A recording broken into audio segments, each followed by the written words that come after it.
Na verdade, eu fui até um pouco ousado em trazer essa apresentação para cá. É uma apresentação com um caráter mais defensivo, né?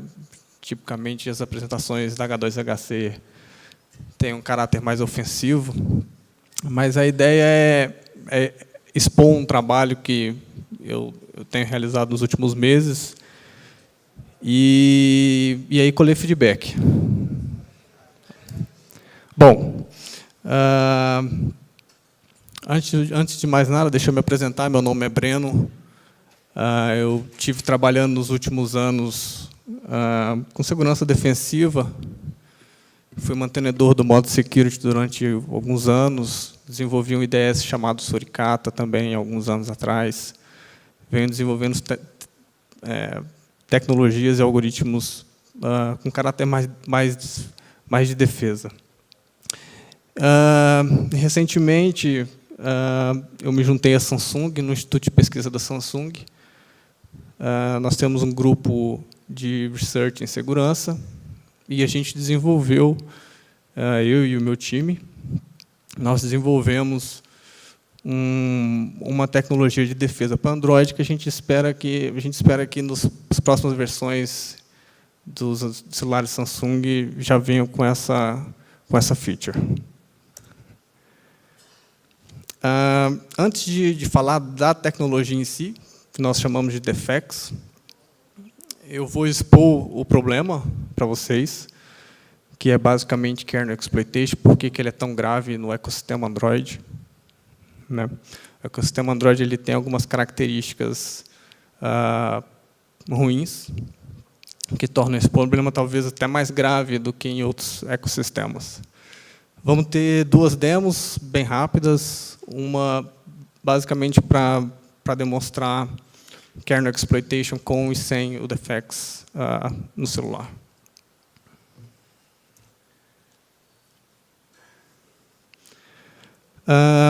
Bom, eu queria trazer algumas características do ecossistema de mobile, principalmente Android, que motivaram esse trabalho. Né? A primeira característica é que a maior parte dos ataques que acontecem contra dispositivos Android, celulares, usam como alvo principal o usuário. Isso significa que, basicamente, o usuário ele é responsável por executar código malicioso. Tipicamente, esses códigos vêm dentro de aplicações aparentemente legítimas, né? Instaladas via Play Store, por exemplo, ou instaladas via fontes terceiras. Um outro problema do ecossistema de mobile Android é o ciclo de correção de vulnerabilidades.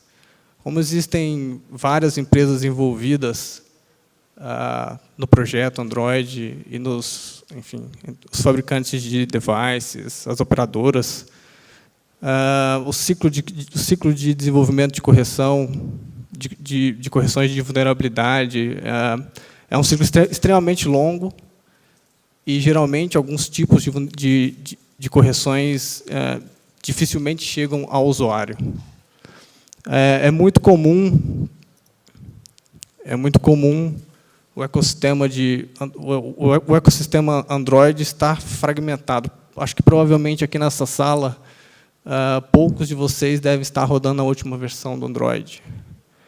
Ou talvez a última versão de kernel.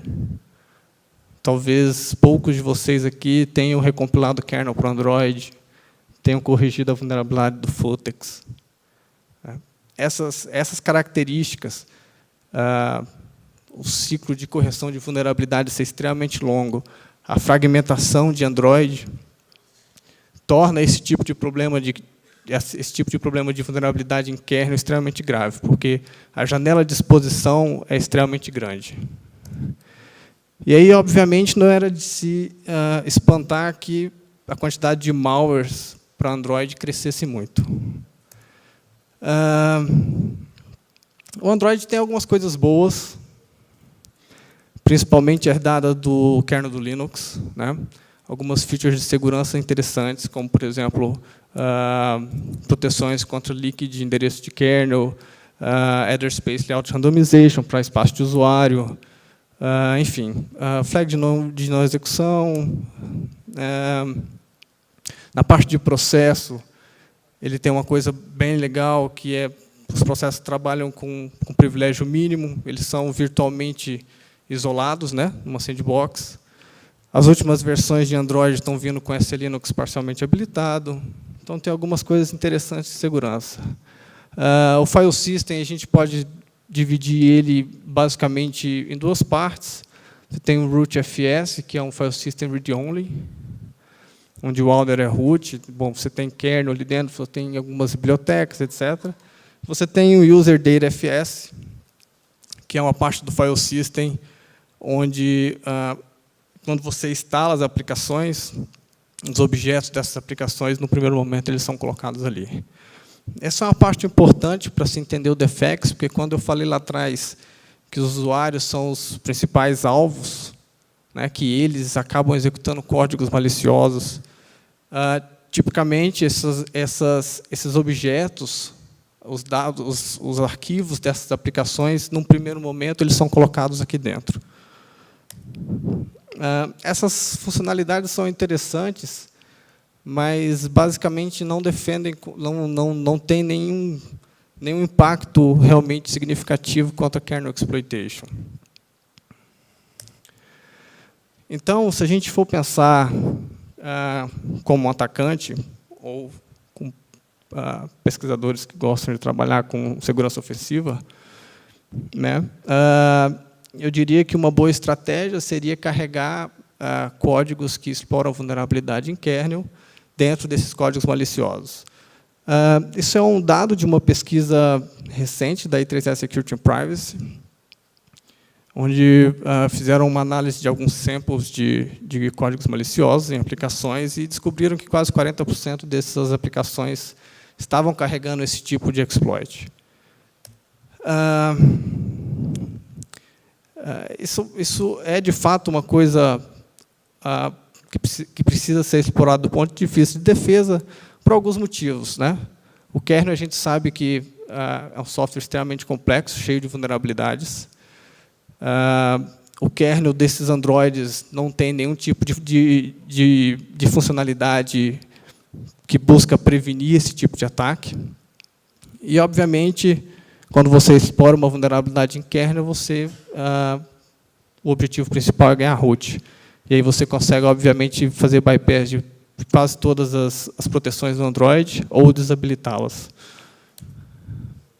Essa aqui é só para deixar claro a quantidade de vulnerabilidades que foram encontradas, estão sendo encontradas no kernel. Devido àquela fragmentação de Android, provavelmente a maior parte dos celulares estão vulneráveis. Agora eu queria entrar um pouco mais no detalhe. Provavelmente muitos de vocês já sabem isso aqui, mas eu gostaria de nivelar só o conhecimento para que o DFX fique mais claro. Isso aqui é um trecho de código bastante simples de um driver vulnerável. Aqui a gente tem um Stack Overflow. Obviamente, quando a gente explora um stack, a gente obviamente explora essa condição de overflow, a gente corrompe a stack, né? Aqui são alguns registradores que foram corrompidos com AS, vocês estão acostumados com isso. Como é que a gente tira proveito dessa situação, né? O conceito é muito parecido com a exploração em espaço de usuário, só a maneira de fazer que modifica um pouquinho, né?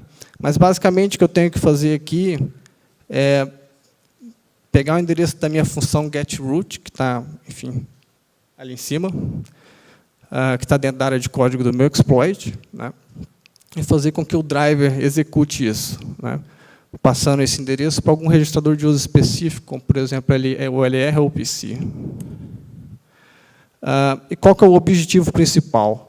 Se vocês pegarem os exploits que estão disponíveis hoje para kernel, eu diria que quase todos eles têm um objetivo em comum, que é escalar privilégio. Existem várias formas de fazer isso no kernel do Linux. Isso, obviamente, depende de cada tipo de vulnerabilidade. Mas eu coloquei aqui um método bastante comum, que é chamar algumas funções que já estão dentro do kernel, como commit create e prepare kernel create. Então, basicamente, esse seria o payload. Eu executo as minhas funções para escalar privilégio.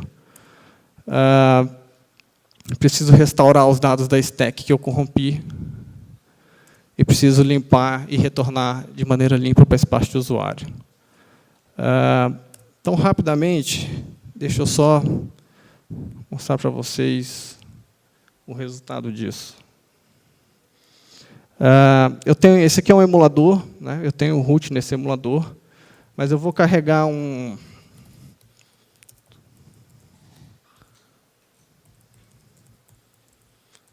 Eu vou carregar um driver vulnerável.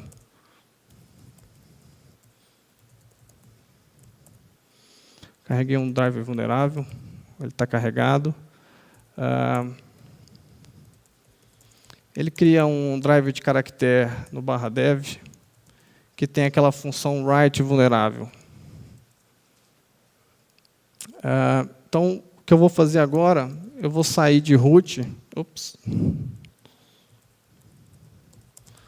Vou sair de root para simular o que seria um malware sendo instalado no userdataFS, que tipicamente, quando ele é instalado e ele roda, ele inicialmente não roda com o usuário root, precisa escalar esse privilégio.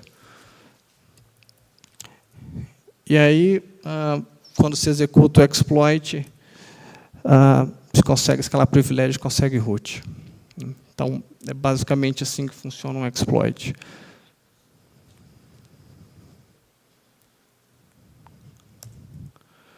Tá, agora vamos falar um pouco sobre o Defects. Defects ele foi primeiramente pensado em ser seguro por default, sem precisar de configuração, porque esse ecossistema de Android é um ecossistema bastante limitado do ponto de vista de flexibilidade de uso, para coisas que são mais baixo nível, assim. E a ideia principal é que, basicamente, a gente não tem o objetivo de construir uma ferramenta que consiga bloquear todos os ataques, até porque a gente sabe que isso nunca vai existir. Então, o meu time acredita muito em resiliência. Quando eu falo resiliência, é minimizar o impacto de um ataque. Então, o Defects ele surgiu com esse objetivo. O Defects ele tem vários layers de segurança. Ele foi implementado como módulo. Esses são basicamente os 3 subsistemas do kernel que a gente modifica. Basicamente, o primeiro layer de defesa está diretamente ligado ao modus operandi de um exploit para kernel.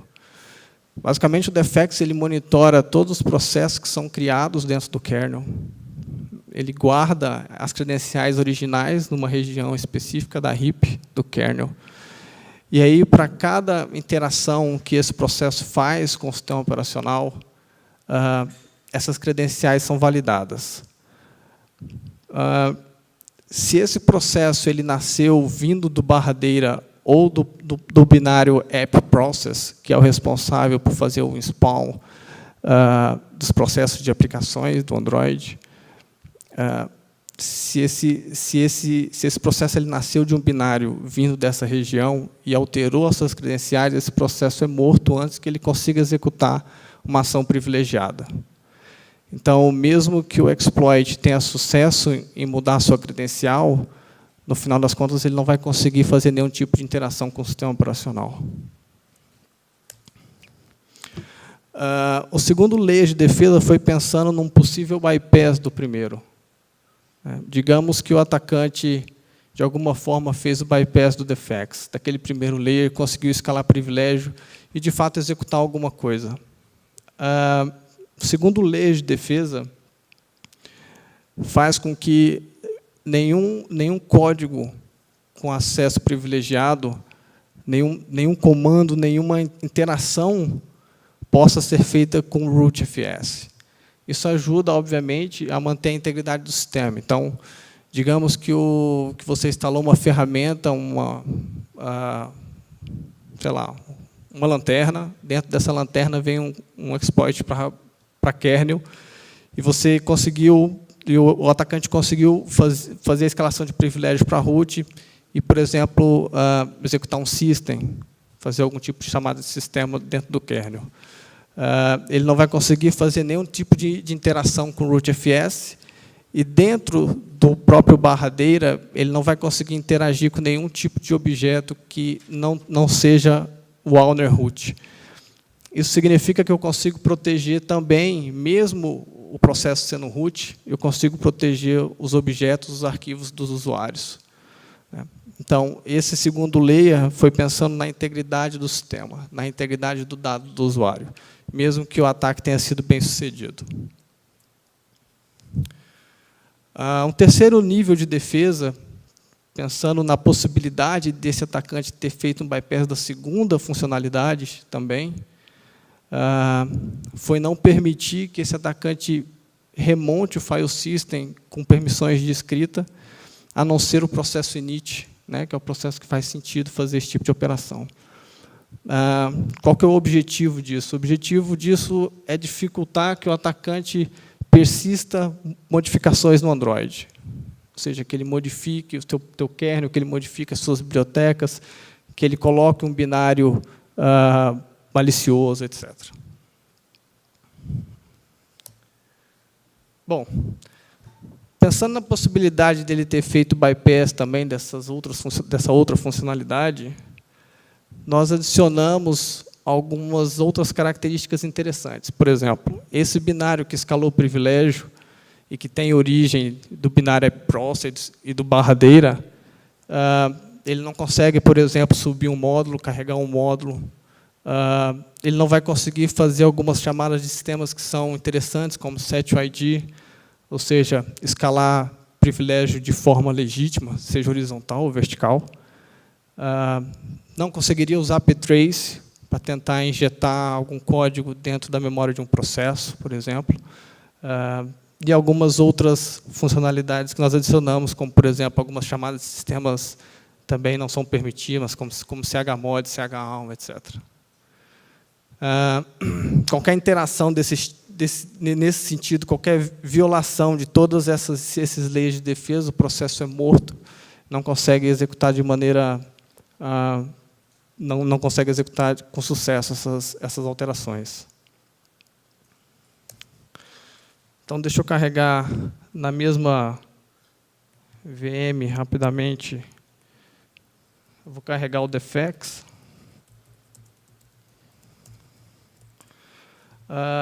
Como eu falei, não precisa de nenhum tipo de configuração. Ele foi feito para se adaptar a qualquer tipo de ambiente. Se os processos nascem, morrem, etc., ele se adapta ao ambiente.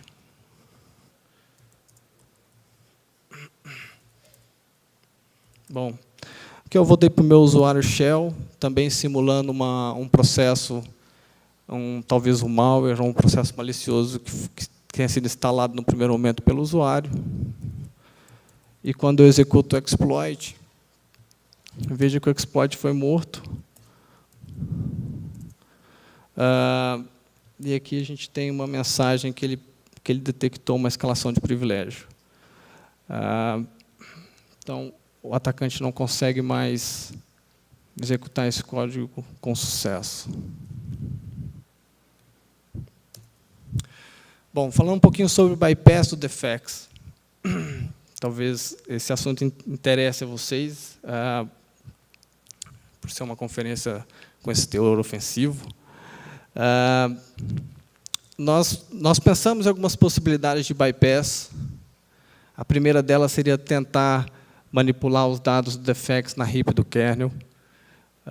Pensando nessa possibilidade, a gente adicionou um recurso no kernel do Android que torna a heap parcialmente aleatória.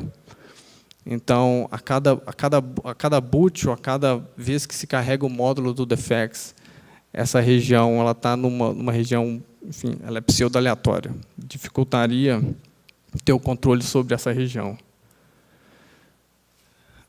Algumas funções do Defex, as importantes, são declaradas como estática. Isso significa que seria mais difícil um atacante conseguir fazer alteração dos endereços dessa função por alguma função maliciosa, substituir esses endereços, né?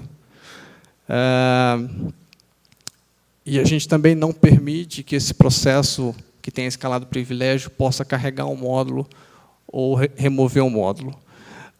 Pensando na possibilidade, obviamente, desse atacante tentar fazer um unload desse módulo ou carregar um segundo módulo para fazer o bypass do Defex.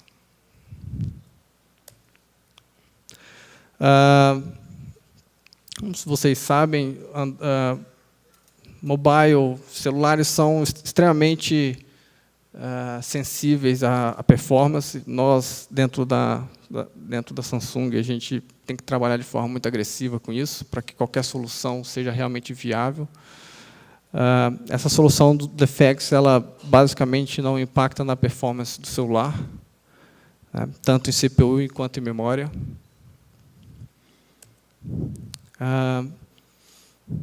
Fazendo uma rápida conclusão, basicamente, então, a gente tem uma solução que não adiciona nenhum overhead no celular. Nós temos uma solução que faz com que os exploits conhecidos hoje, ou pelo menos o modus operandi tradicional dos exploits, não funcionem mais. De alguma forma, a gente está adicionando bastante resiliência ao Android com todas essas funcionalidades.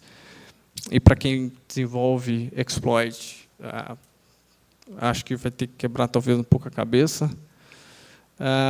O deployment dele é flexível, pode ser feito, obviamente, em patch, mas também pode ser feito em forma de módulo, como nós fizemos. A gente não impacta na operação do usuário, então não teve nenhum impacto significativo no user experience, na experiência de usuário.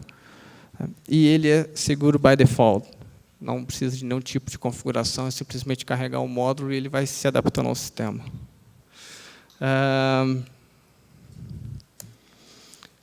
Gente, era isso que eu queria mostrar. Espero que